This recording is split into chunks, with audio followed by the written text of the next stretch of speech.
the International House of Horror. Hello, everyone, and welcome to the International House of Horror podcast, a low-budget podcast for low-budget horror movies. I'm your host, Rocco, aka the Mad Pancaker, and across from me is none other than my co-host, Scary Perry. Hello there. And today we have a very special episode for you guys. We have an interview set up with Joshua Recene and Jesse Gibor, director and special effects and makeup artist for the upcoming indie film release of Demon Behind the Glass, which releases July 16th of this year. Jesse and Joshua, tell us where people can find you and your films online. Okay, well, for this, automatically in July 16th, pretty much anywhere. Now, this is what's going to happen is I'm going to say anywhere, and then somehow I'm going to end up screwing this up. But pretty much anywhere you can find rentals or on demand, it's going to be there. You're going to see it on Fandango Home. You're going to see it on Amazon. Actually, if you're cable on demand, it should be on. I know, just kind of searching around, I kept on finding it on other systems too, from Vimeo to Plex, or there's a number of them. Okay. Awesome. All right, so real quick before we dive into questions about the film and everything, tell us about your industry background and what led you to pursue filmmaking and makeup and effects work. And this for makeup, yeah. So go ahead. Yeah, as far as makeup and effects are concerned, it piqued my interest at an early age. Growing up in the 80s, I remember the first scare that I had was from Salem's Lot. Watching that coming down the stairs and watching it from the staircase while my parents were watching it in the living room. And, from that point, it pretty much intrigued me. And my dad he loved his horror movies. And I'd sit there weekend after weekend when we'd gather together and we'd watch many horror movies. And from the 80s, all the practical effects always blew me away from, The Thing, Howling, and so on. So it was always something, filmmaking was always kind of a passion for me, but more than actual filmmaking, it was actually creating those practical effects. So at the end of every Halloween, I'd run down to, your Kmart local store, and I'd just buy up everything that they had, and then I'd use the bare bones off the shelf makeup effects, and then I'd do that throughout the year on myself, my friends, and while also shooting, homemade movies throughout middle school, high school. And that's pretty much how it all began and the genesis of it. Awesome. And then, Josh, how'd you get your start in the filmmaking and your background in it?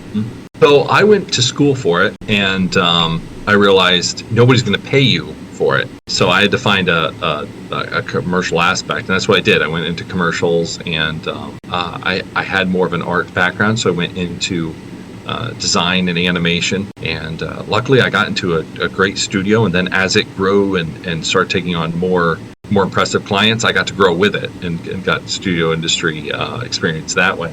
What happened, though, is as I was working in the field, I kept on seeing that everybody who was working in the field really wanted to be a filmmaker. But what happened is the more the commercials started looking better, then their expectations grew to the point where they weren't going to go and just make a low budget film. It had to have like a lot of money behind it.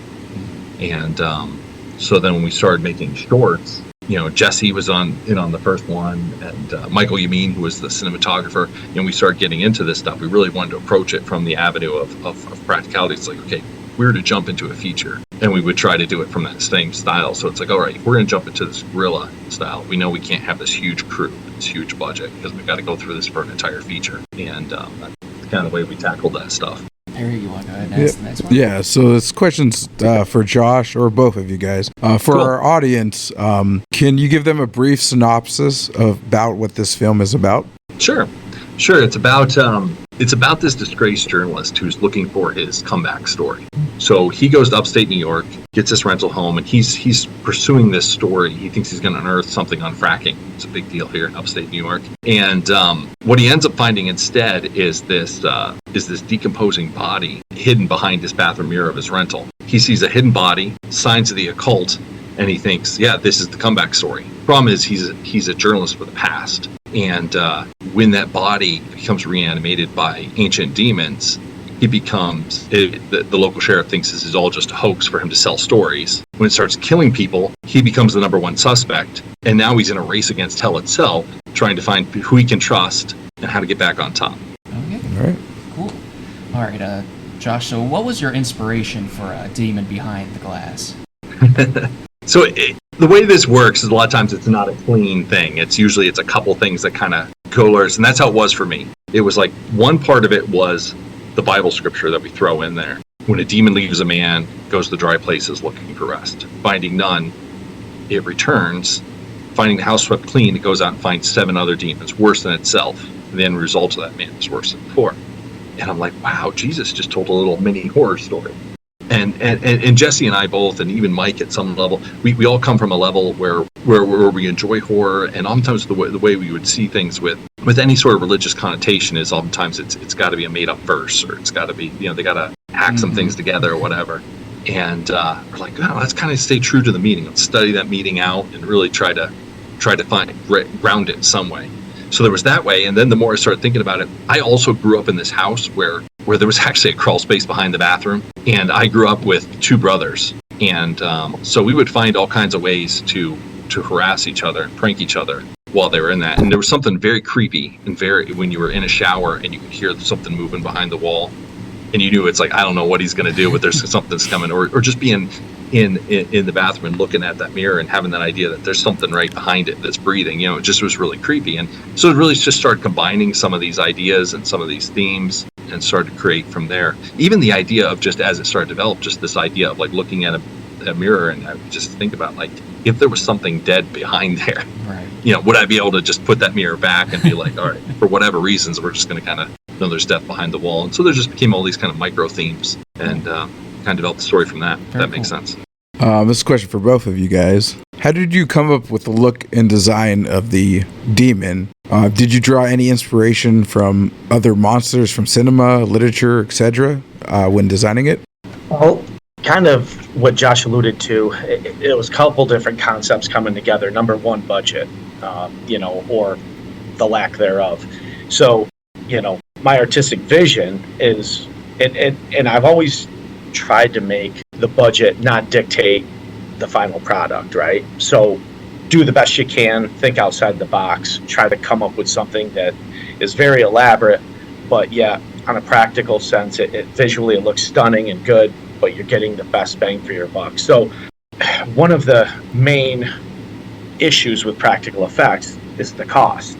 Especially when you're talking, foam latex pieces or silicone pieces, and you're putting them on, you're taking them off, you're putting them on, you're taking them off, you're not reusing them. So that costs money, to run those appliances constantly, and then to put them on, paint them, take them off, and start all over the next day.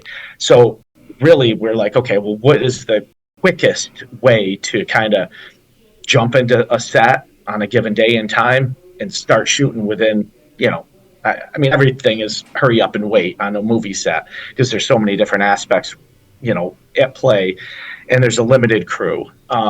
So really, for the main concept of the corpse behind the wall, which was a corpse. So again, what my idea was, I'll base out and I'll make a silicone mask, and I multi-layered it. I did kind of a muscle layer, and then on top of that I built off kind of a decayed flesh layer, painted it and so on, and then he would just wear kind of like a black hood, or ninja type mask underneath, I would call it, and then he would put the silicone mask over him, and it formed fit to his face. And then really that was kind of the initial demon. And then, Josh was like, well, you know what? And in the story, as he alluded to, there's 7 more demons that come and take over. And I'm like, well, we just can't have this corpse walking around. In my mind, we can't have this corpse walking around the entire movie. And there's nothing, there's no escalation to this. You can't have this one individual inhabited by a demon, and yet now he has 8 in him total, but it's the same look. I'm like, we can't do that. So I then envisioned, okay, well, we've got to come up with a secondary figure that he's going to transform into as the movie progresses. And that's where I came up with, and I always called him Alpha. That's He's at my house right now. So, an Alpha was really a context of not a corpse, something completely different, which is a manifestation of a what I envisioned as a eight demoned creature, with horns, multiple horns, many rows of teeth.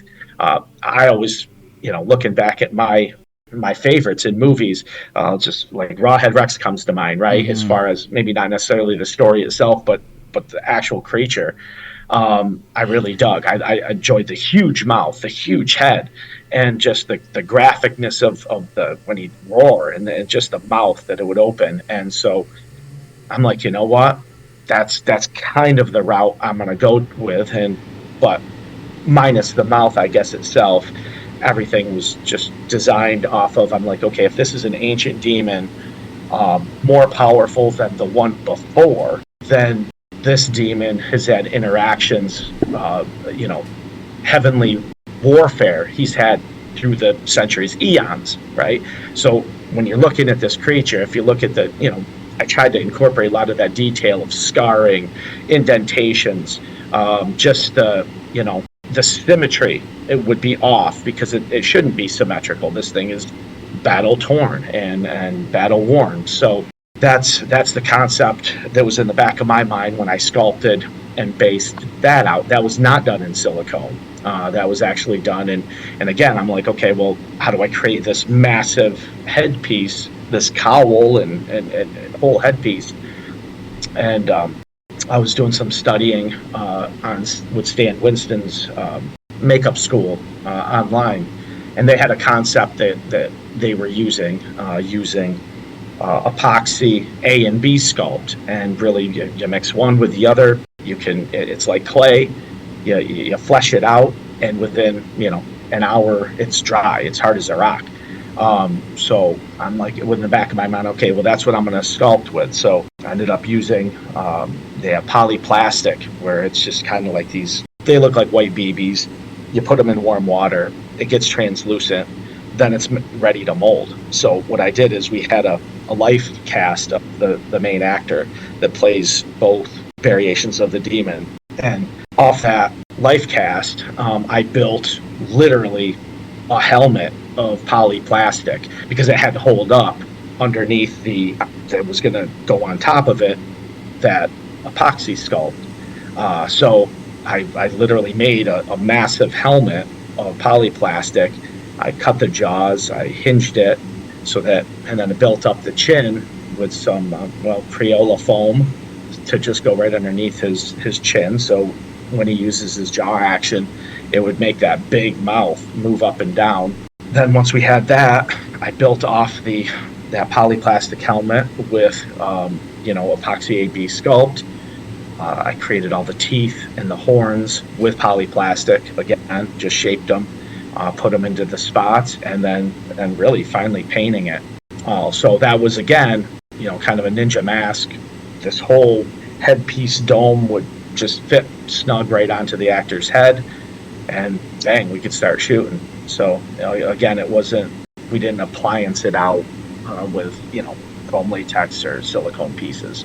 It was more of just a quick, let's get this on, let's get to shooting. And then I could really focus on my daughter and I, my daughter Grace and I, really not only conceptualize these ideas together, but also it allowed us that freedom while on set, not having to tend constantly to that actor as he was acting it out, because we could then think, okay, well, we've got this death scene coming up, or we've got this happening next, so that our minds were ahead of the curve and going, okay, this is where we're going, let's worry about what we have to do here, and when we've got to do this effect or that effect that is done, again, practically or with actual putty or so on.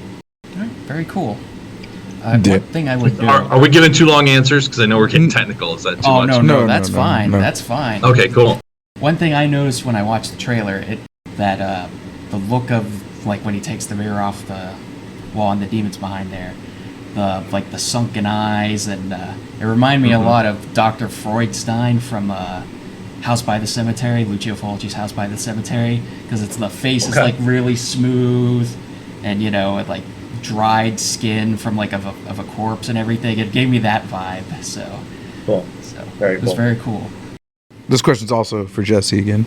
What were some of the challenges you faced in achieving the desired effects? Again, using the supplies from what we could collect. My inventory isn't super vast as far as my own supplies. I usually get it as needed.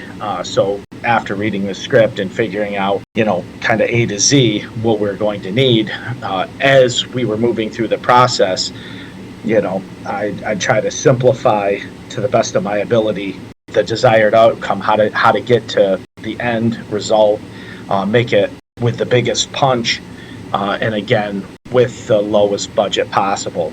Because Josh was funding this movie, so I had to be cognizant of not just throwing all these things at Josh and being like, I need this and I need that, and so again, for me, I just had to digest and internalizing. Okay, what effect are we looking for? How can I do it the most effective, cost effective, without losing, validity of it. So your eyes, and I think with Josh's digital, computer background to do visual effects, it's the perfect accompaniment to what I do, because someone that grew up in the 80s and 90s watching the best horror movies ever made, in the beginning there wasn't a whole lot of computer generated effects, and so when they started coming on the scene, I was a little bit taken back. I didn't like it. Your eyes can tell the difference between practical and something that's been visually generated, computer generated, and your eyes can tell your brain that. So for me, I've always, pumped the brake on every time I think like, okay, all right, this scene's going to be done digitally, all right, so, but with Josh, I'm telling you, after, when you guys go and you buy this movie and you check it out for yourself, you're going to see that Josh is really able to marry the two perfectly, because again, it wasn't full practical effects. There are a lot of practical effects in this movie, but Josh is brilliant with his computer graphics, and he really is able to marry the two quite well. Okay, so Jesse, without spoiling anything, of course, do you have a favorite effect you created for the film? I do, and without, I don't know if I should get into the story, but I don't know if it's going to really spoil it. I mean, we see it in the trailer, but how it's done is, it was interesting. It was something that was done on the fly, where Josh handed me something that you would not think about creating anything with necessarily for a movie or for this type of effect, but he handed it to me and he's like, can you make something?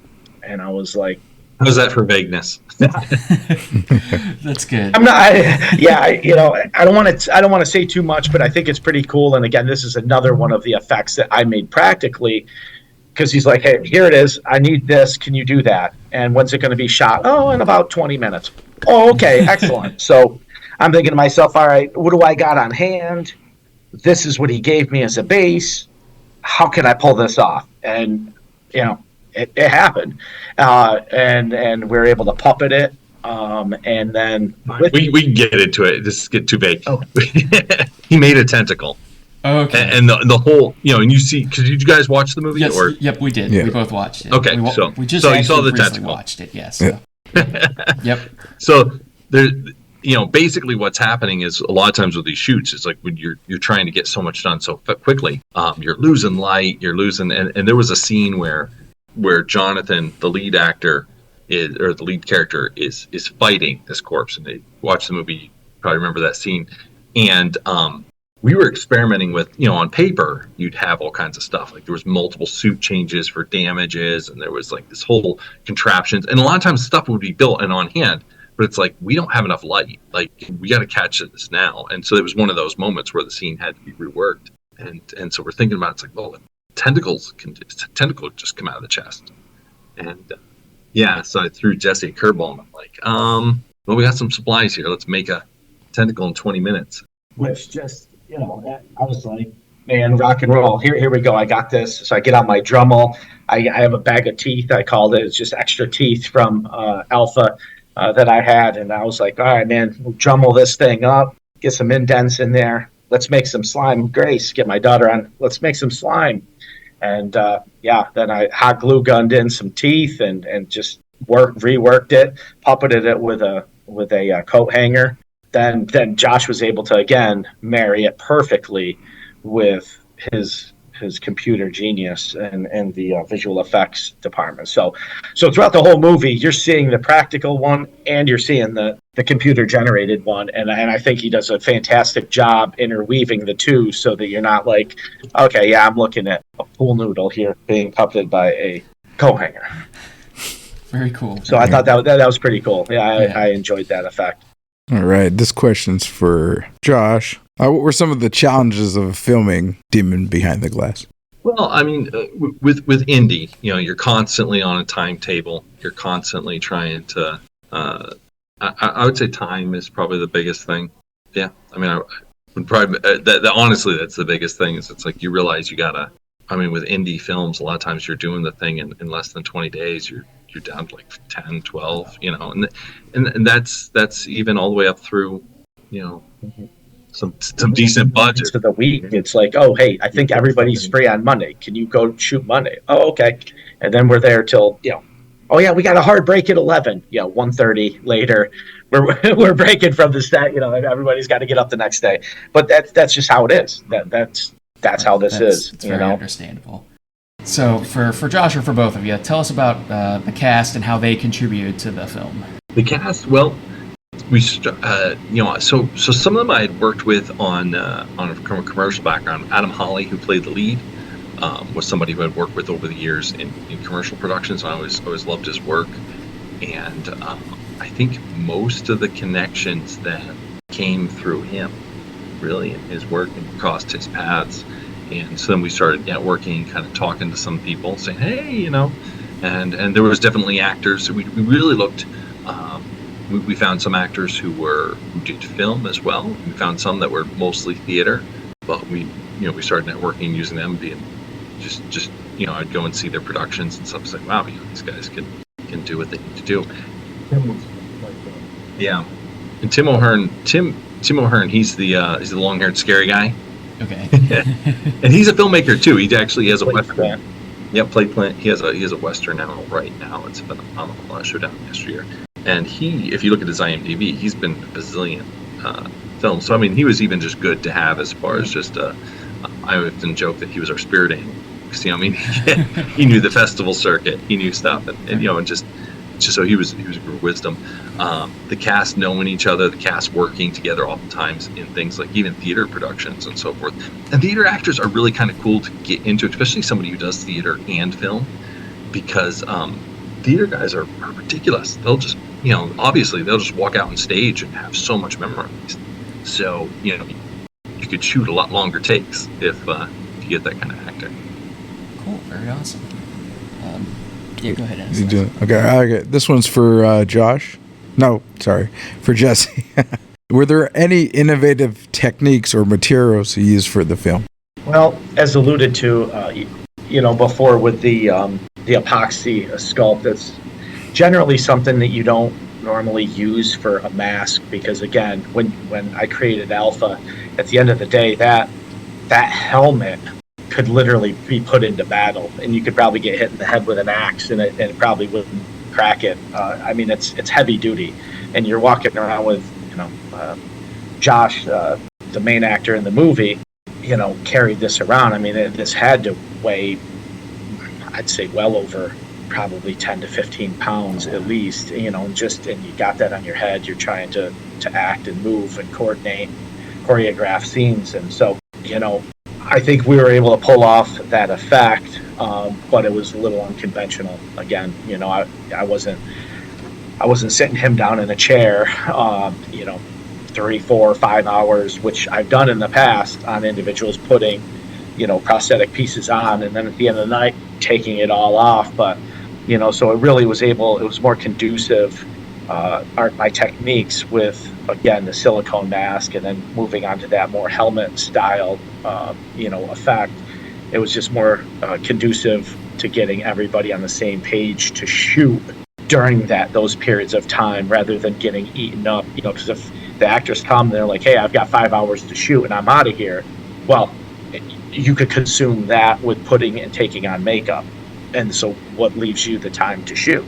So again, it was just trying to go, guerrilla warfare, tactics, and just, rolling up your sleeves. And how can we get this effect, this desired effect with the time that we're allotted, And we worked together on other projects where Jesse had done that, where he'd done a traditional makeup appliance and used the latex and so forth. It looked beautiful, but it really was hours in the makeup chair, and even just budgetarily, you get an actor just to pop on in that appliance, there's a few $100s, in that appliance, and it's thrown away by the time you're done.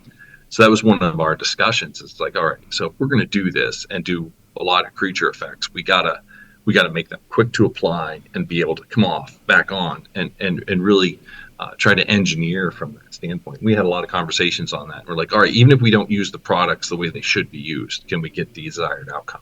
And we kind of backwards kind of engineered those things. Cool. It's always interesting how indie films have to creatively come up with ways to save money in order to get the desired effect and to get good effects. So very cool. And that's so much fun, to be honest with you. I think that engineering side of it, and something we've been talking about, even doing other stuff since then, there's so much that can be accomplished that way. It's like if you allow yourself just to, the creative mind and the engineering to kind of play together, there's a lot of creativity. It is a sandbox that's fun. And sometimes the speed, because, you listen to major actors who talk about sitting under 8 hours of makeup, talk about it being hell. Guess what? If you're not paying somebody an insane amount of money, they are not going to do that hell night after night for you.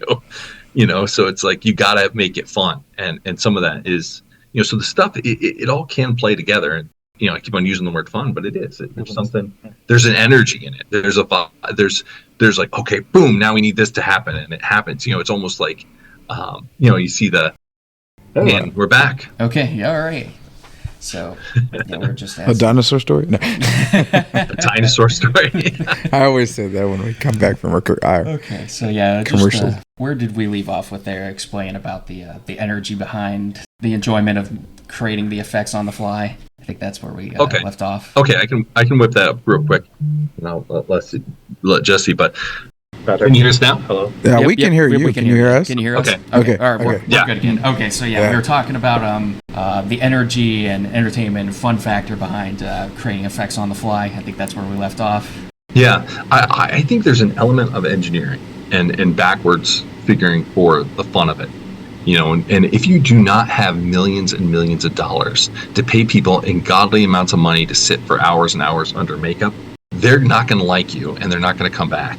Even if the suits, we've seen, even if it's just uncomfortable, they'll complain. It's like, wait, this was too heavy. This is cutting into my face. Because you're getting people, when you're working in the indie world, you can only torture people so much day after day. So you can torture people for a little bit. We push it, but you start to realize, oh crap, we gotta back off, or they're not coming back. Right. And so I think that's some of the fun is like Jesse and I would talk, and honestly, it's like I'm saying I'm talking. Jesse's doing the work. Jesse's doing it, but we talk about, okay, man, how can we get this effect, and how can we get it quickly? How can they just pop into this? And sometimes we ran into some things where we did things too complicated. Oftentimes that was my pushing. It'd be like, oh, we'll go into this makeup at the start of it, and then as they start to change, we'll start to have these change stages. And it's like, oh crap, we don't really have time. The shoot's not going to keep on going, so we'd have to. But I'd rather be challenged like that than getting on set and I'm prepared for battle. I say that in a filmmaking sense. I'm prepared. I want stuff thrown at me, because practically that means my stuff's getting on screen, and it's meaning I'm able to create, and it's getting on that solenoid. So when I'm there and that's not happening, and I'm just kind of hanging around, where it's like, man, I really wish I could get in the game. Coach, get me in. I want to bat, and that's that feeling. So I would rather have Josh or any director come up to me and be like, listen, this is what we're shooting for. Can you make this work? And if I can think it through and I can't, then I can't. But if I can, I'm going to give it a shot, and I'm going for the fences. So I kind of pride myself in that. I'm not the best makeup artist in the world. I'll tell you that. But I definitely pride myself in that artistic engineering realm, to where I can practically try to think these things through and use stuff, whether it means, okay, hold on, give me 15 minutes, I'm running the dollar store, I got an idea. And from when we needed, there's a scene in there where Adam, the lead actor, he's contemplating all this, it's just starting, he just finds the demon behind in the bathroom wall, and the sheriff leaves, and he's standing there with the DEC actress, and they're talking, and he's contemplating the giving up the drinking aspect of his life, and it's part of his own demons that he's wrestling through. He takes his flask, which was a good flask. It was given to the actor with his name on it, but we needed him to throw it into the creek. Didn't want to do that, so it's like, okay, all right, hold on, and I'm running through the house, and I find a tin pan that you put like baked ziti in. So I'm like, okay, where are the scissors? Boom, boom, boom. I cut it, I make it, boom, and I, within 15 minutes, I had not a canteen, but a flask that he's able to chuck into the creek. So it's one of, those sort of things where it's just like within 5-10 minutes, you got to figure out the problem, and you got to come up with an answer, a solution. So cool. This is for Josh. How did you approach creating suspense and fear in the audience? A lot of it started with the imagery and the vibe, and there was a practical side to it where I didn't want to go all at night, for practical reasons. I didn't want to shoot all night long, because it gets brutal. So it's like, well, what is off-putting during the day? What is, trying to find places where people were vulnerable, showers or while somebody's sleeping, things like that. Trying to find, where something could come out of that would just be disturbing off screen. So a lot of it was in the composition. And a lot of that, honestly, he's not here right now, but Michael Yamin, who filmed a lot of it, he obviously had a lot of input in that, where he would just frame up a shot and just try to make it look as creepy to start with. Then if you get some movement in there and do some strange stuff. And let's be honest, you're talking demons. When you boil it down, humans have an intrinsic built-in scare meter for demons, and rightfully so. I think that is the most translatable to humans, is the whole spiritual demonic realm. So when you're dealing in that realm, I think it has an intrinsic a fear factor built right in as well, right? So not only Josh is writing the story, he's basing it off biblical scripture that Jesus literally spoke, and then we're seeing that played out, and we see it played out throughout history. There's demonic possession that it's out there, and just start looking around, you'll see it. This stuff's out there. So, I think that subject matter in itself hits this chord within humanity anyway. It's got this built-in scare tactic. So anything that would also get a gut reaction, like something as simple as, there's a lot of bugs. They're in the trailer. Anything that we put out there and instantly somebody go, ew, or, okay, let's go. Yeah, just try to pepper that in. Cool. Follow up, how did you approach the music and score for the film, and how it contributes to the atmosphere and mood of each scene? So that's tricky, because what happens is while you're editing, it's very easy to just throw stuff on there just because. And a lot of times what would happen is it would be, I would say because what happens is you do an edit and you start to show the crew, and we start to have discussions, and people will be like, that scene, I just didn't quite get the right feel for it. And you kind of go through it, and you kind of For me, honestly, a lot of that was just kind of playing with stuff and allowing it to form, and just kind of thinking about it and being like, some of that stuff was just temp to start with, but now where is the core of that, and to try to find themes and elements that would resonate throughout. All right. This question's for Jesse. Do you have any interesting behind the scenes stories to share about the makeup? My daughter and I, Grace, we kind of, I was doing makeup, 20 years ago I started. I mean, even further back if you want to go into my childhood. So, I've always kind of had this in my DNA, something I've been doing throughout the years. And then when she became of age, and started on her own, just kind of toying with makeup, doing things on her own. I never pushed her. I never, said, hey, why don't you do this with me? It was an interest that she just developed, and she loves the same kind of movies that I do. And so I say all that to say this, she's kind of grew into her own as a makeup artist. And when, Josh came around some years back, and I don't know, because this is probably close to 7-8 years at least 7-8 years we've been working. Yeah, I mean, going back, probably. I have a hard time doing that, but so maybe and at that point, Grace is kind of she's mid-teen at that point, and so she's coming along for the ride, and she's like, hey, can I help with appliances? So we're doing commercials with Josh and the group, and we're doing webisodes, and we're working on different things. So she was there with me through this process. So as a father and as a makeup artist, number one, I have a built-in assistant. Number two, that assistant happens to be my daughter, and she created some amazing effect. And honestly, one of the coolest makeups in Demon Behind the Glass is one she created, and she knocked it out. I believe 4 times that night, the actual makeup. And the lead actor, Adam, his wife, Jana, was in the movie. She was an actress within the movie as well. And I don't want to give away how she dies necessarily, but she's dead. But she comes back. And when she comes back, her neck has been disfigured.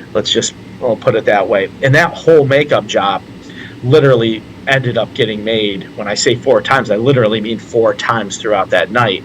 And from, I think the first time she knocked it out was, okay, yeah, it's ready to go. And then time would go by, and then for whatever reason, it wasn't working. Oh, that was one of the reasons.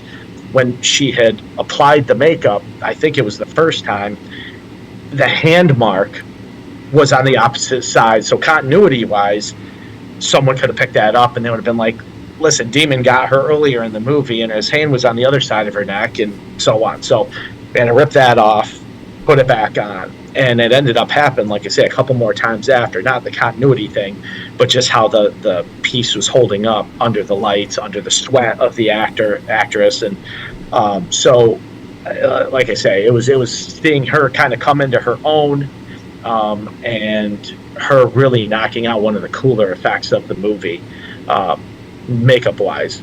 So I think that was probably out of all the things that had happened in that movie, to me, that was the most personal, because I was able to actually see her kind of come into her own and do it on the fly, do it in a crunch, in a pinch. And it's like, we need this like yesterday, let's go. And so she just did it. And each appliance was taking her probably less than 20 minutes to get that effect, which is honestly unheard of. And she was just knocking it out.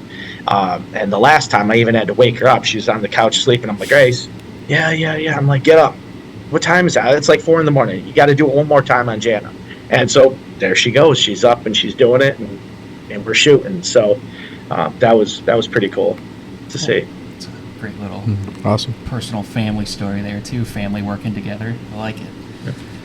All right. So next question for Josh. So, how do you think Demon Behind the Glass pushes the boundaries of horror?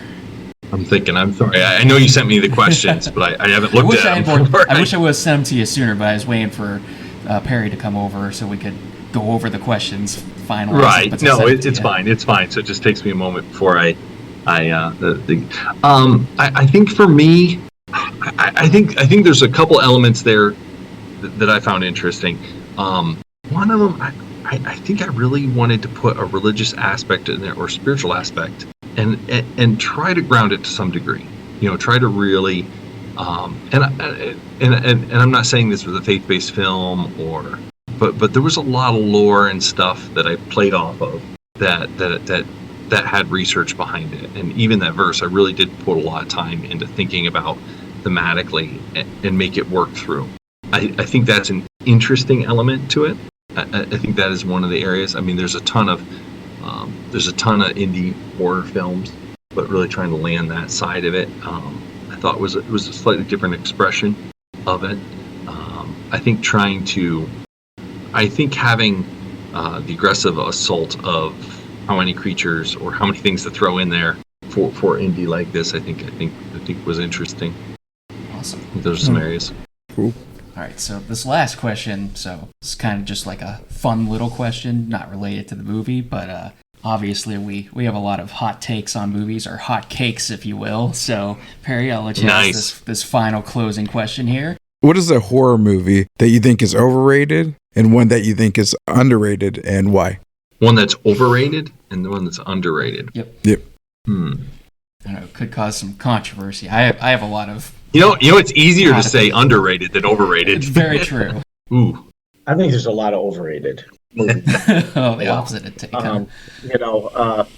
One that just comes to mind, I can't say that's the pinnacle one for me that's overrated, is Heredity. I'd seen that, and I don't know. I had a hard time just getting into the story and then how it ultimately played out.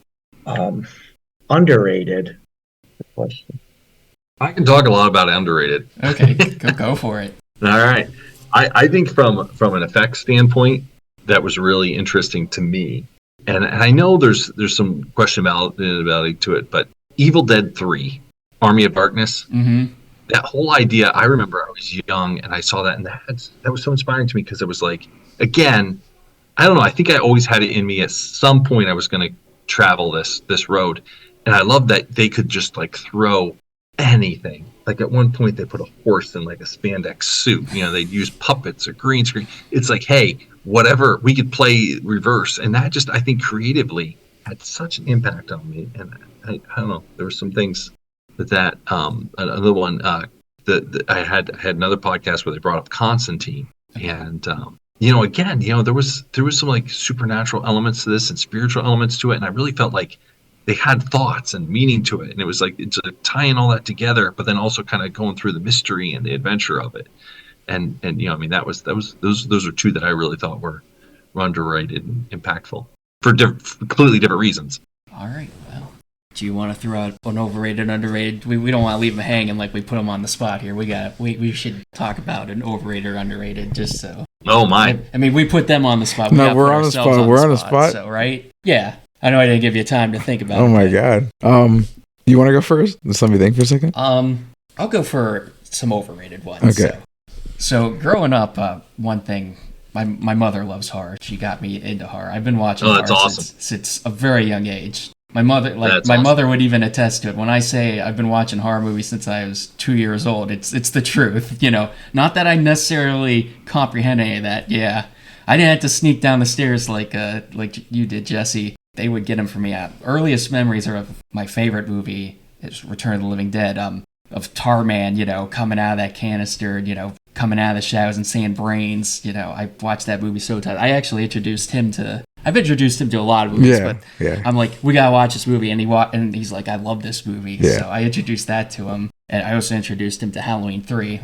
I know that's a much maligned entry of the Halloween franchise, but I've been watching it since I was a kid, and I went through this phase where I'm like, oh, people think this one's bad, and like I had to hide my love for it, and then I finally revisited it. I'm like, no, these people are wrong. This movie's great. It's supposed to be campy, this weird campy homage to 1950s B movies, sci-fi horror movies, and it has that feel to it. But for overrated, my mother used to always tell me, which made me want to see the movies, of course, but The Exorcist, she thought the original Exorcist was overrated, and Vertigo.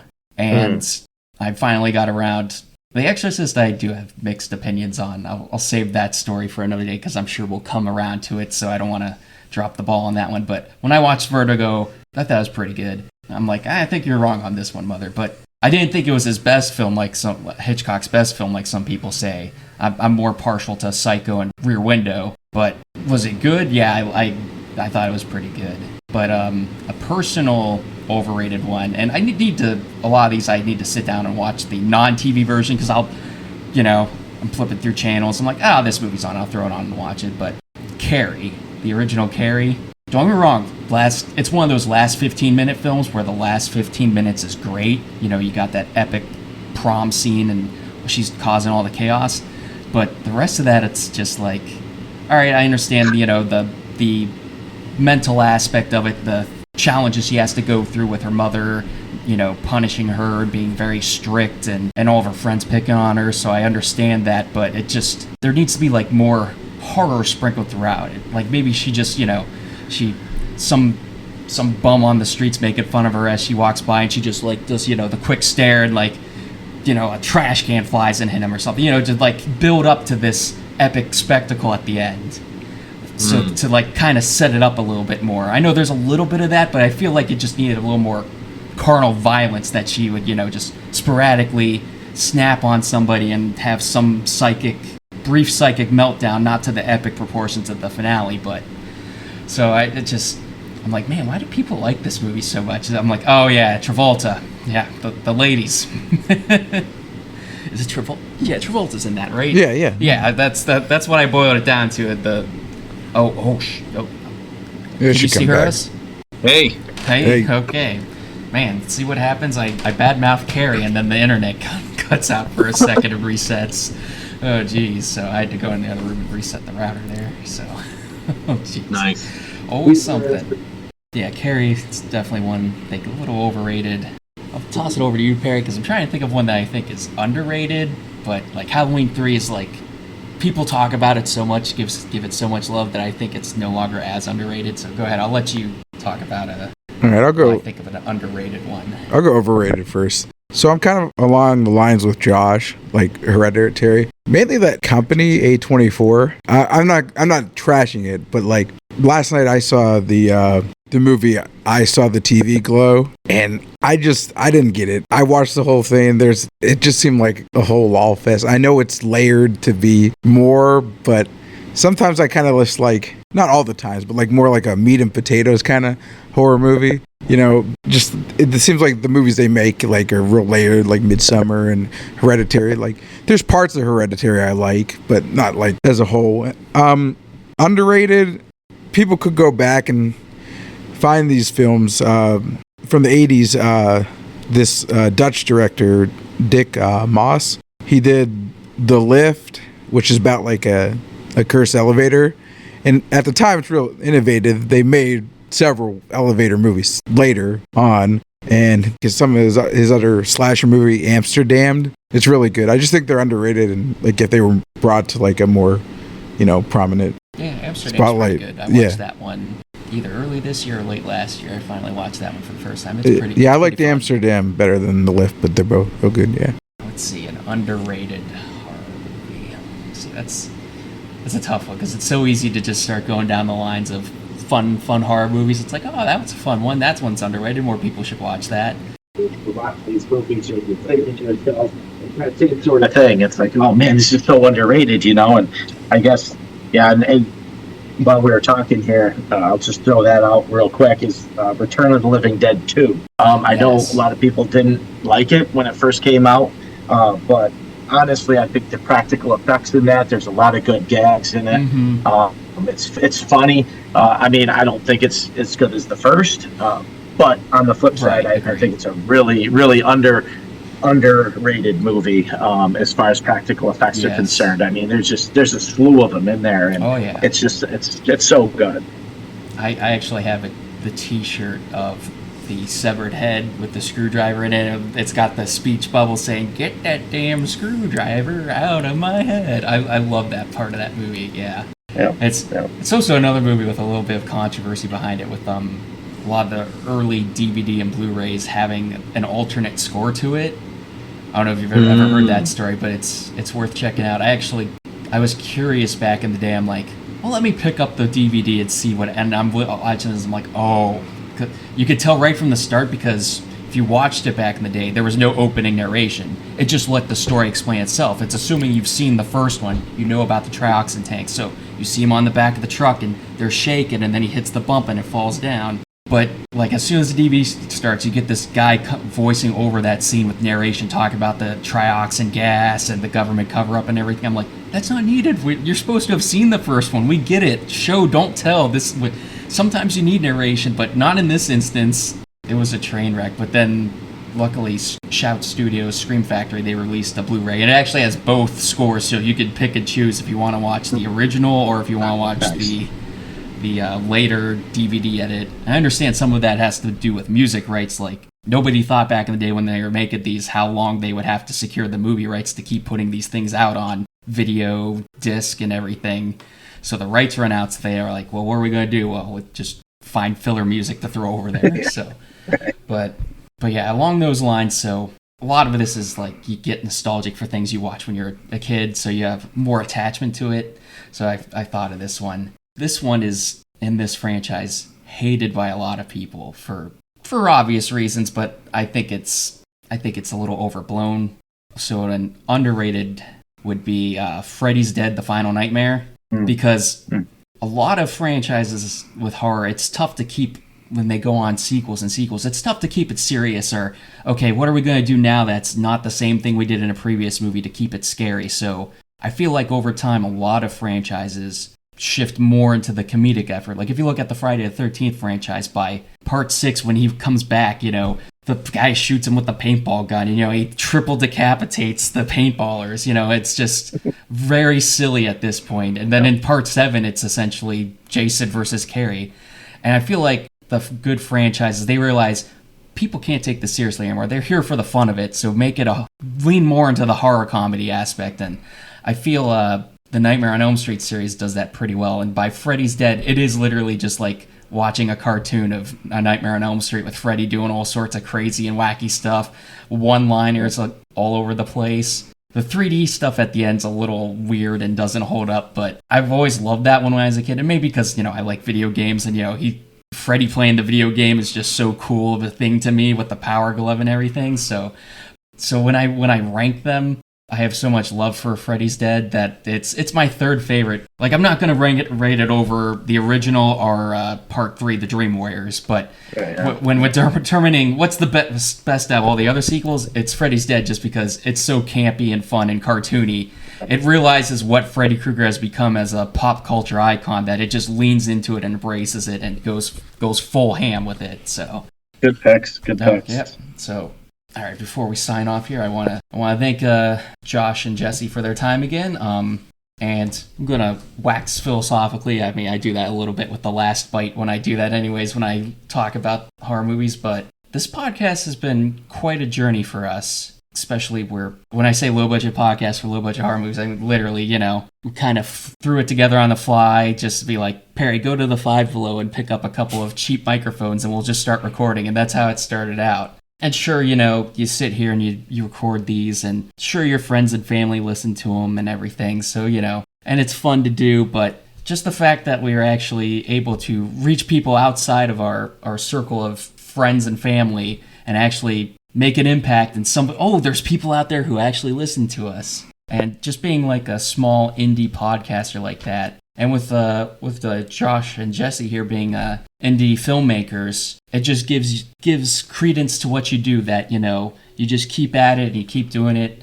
And for all of you out there, thinking about doing a podcast or doing YouTube or something, just go out and do it. Sure, it's a lot of work and a lot of time goes into it, and you may not see the results, but it reminds me very much of I'm a big King of the Hill fan, but an episode where Bobby and Hank start the Propaniacs and they do gags with propane. But at the end of the episode, they've been disbarred from being able to do any at official propane things. So they end up setting up in a random mall outside of the jurisdiction of the propane people. And they start doing their performance in the mall, and no one's watching, but the father, Hank, he's sitting there laughing, having a good time, and just puts a smile on Bobby's face that he reached somebody out there. So I mean, even if you're just doing it for yourselves or for a few people that get entertainment out of it, it's worth it. And I think from an indie film perspective, it's like that too. And to borrow another line from King of the Hill, Hank's father, Conan, is talking about how child rearing, giving, because Hank and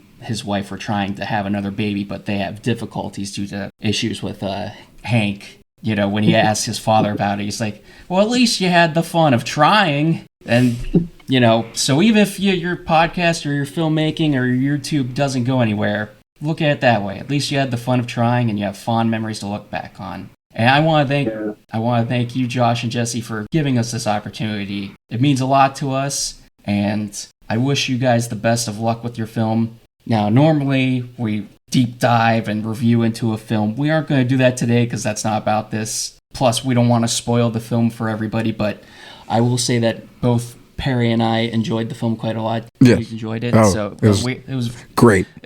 I was very entertained by it. Loved a lot of the visual aspects, the filmmaking of it. I enjoyed the cinematography was great. Special effects were awesome. I love the mask. If that was sold at a store, a Halloween store, I'd buy that mask and wear. Yeah, it's very cool. That of the very demon cool head. Effects. I didn't get to mention because I meant to mention it earlier, but one shot I liked was the mirrors resting on the floor, and it's just normally set up as a shot, but in the reflection is the protagonist and he's sitting down. The mirror's filmed normally, but because of the angle that his reflection in, it's like a Dutch angle through the mirror. And just like how we talked about, like an Intruder, our first podcast episode about all the clever things, like they had the floor cam where she's literally sweeping over the floor. And then you have the old rotary phone cam where it's got the circle for the dial and then the 3 buttons where your fingers go to, and then they're filming, they slap the film lens on for that, like they're filming through the phone. Just creative little stuff like that is what I love to find in filmmaking, and just brings out the joy and noticing new things like that. The Ted Raimi slasher. Yes. Yeah. Yep. Yes. Yep. I don't know if we talked about when we went to. Did we mention it? I don't We actually recall. went and met Ted Raimi at Still City Con, and Very cool. in Monroeville, hold on, I'll show it to you guys. Monroeville, Pennsylvania. Sam was supposed to be there, but he couldn't make it. But we met Ted. Well, that's kind of the cool thing. With these, whether it's the Comic Cons or back in the day, I used to go to the Fangoria conventions, and New York City is probably about 3.5 hours removed from where I am. And I used to go there every year. And I mean, it's amazing who you were able to see. And, sorry. Go ahead. I didn't mean to cut you off. I came in. Oh no, I was just talking about I really appreciated the old, whether it's Comic Cons, but back in the day it was Fangoria conventions. They'd hold one on the West Coast and they'd hold one here in New York City. And, I'd go down there every single year. And I mean, I literally had breakfast with Lucio Fulci. I met George Romero. That's awesome. That's initially where I was able to meet Tom Savini for the first time. Ray Harryhausen. One of my coolest collectibles too. I had a makeup magazine. He was on the cover, doing the Cyclops for Clash of the Titans, and I got him to sign it. Over the years, I don't know, it's gone, but it's heartbreaking.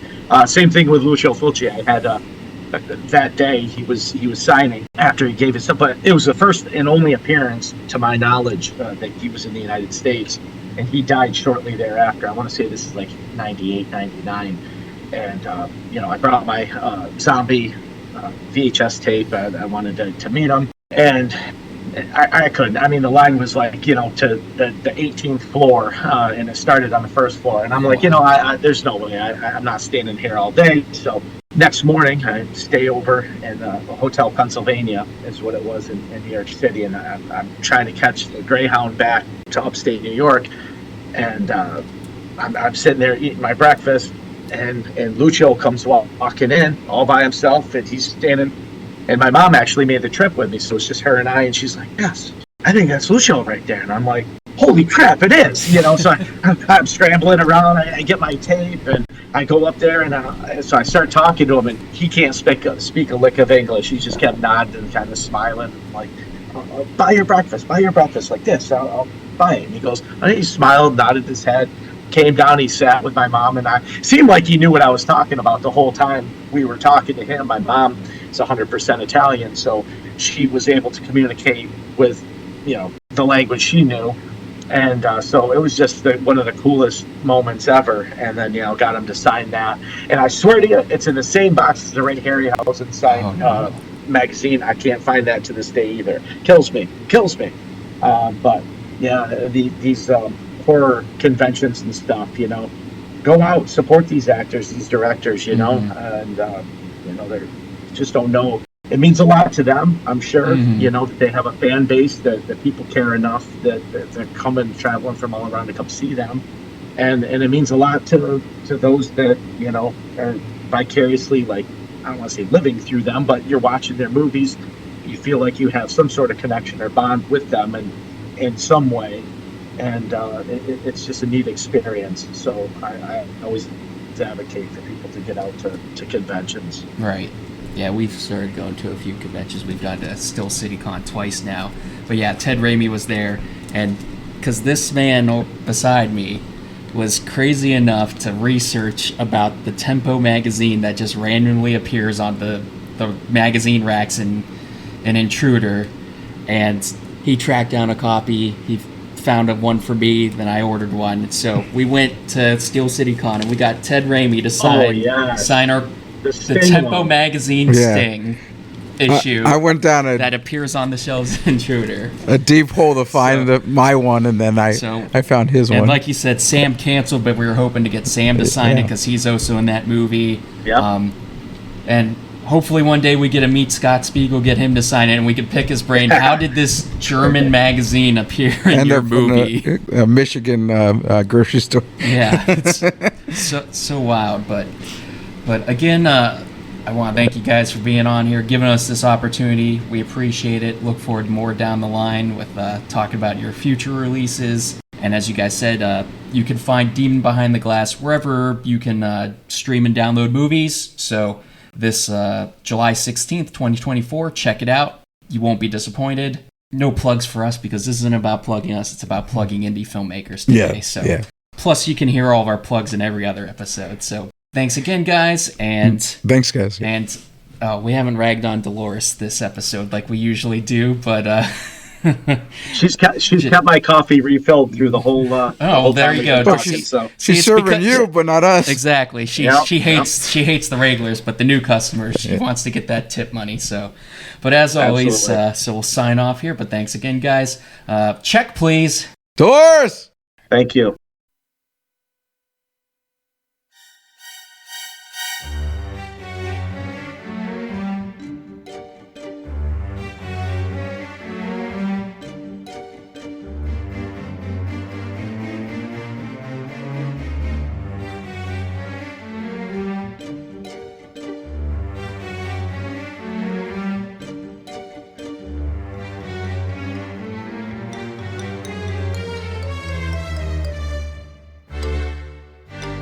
The International House of Horror.